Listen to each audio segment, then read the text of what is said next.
Nananatiling buo ang pag-asa ng pamilya ng mag-asawang natabunan sa landslide sa Bukidnon na matatagpuan pa silang buhay. Yan ang ulat ni JC Aliponga ng PTV, Davao. Hanggang ngayon, nagpapatuloy pa rin ang search and retrieval operations para sa mag-asawang senior citizen na sakay ng kanilang e-bike nang matabunan ng lupa sa naganap na landslide sa Davao Bukidnon Road, Barangay Palakapaw, Quezon, Bukidnon noong Sabado, October 18 ngayong taon. Kasama na rin sa mga tumutulong sa paghahanap ang anak ng mag-asawa na si Elson Ubatay. Nabuo pa rin ang pag-asang matagpuan pa ang kanyang mga magulang. Karon wala pa ganito na wala man kay sige pa kita kuan ito tulpoy no man kita yung kitaan kita ya pang sinilas itong gulay nga nasa sako ito na sulod sa ilang bawbao. Sabi pa ni Elson, bagamat alam niyang maliit ang tiyansang buhay pa ang kanyang mga magulang, hindi pa rin siya sumusuko at patuloy na umaasa na mahanap ang mga ito upang mabigyan ng maayos na paglilibing.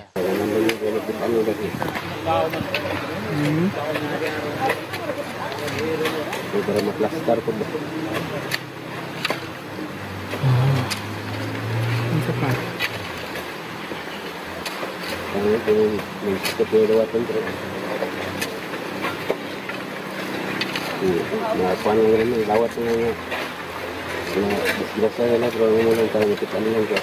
Kwento naman ni Gina Moternel, residente doon, nakadaan pa sila sa lugar bago ang insidente.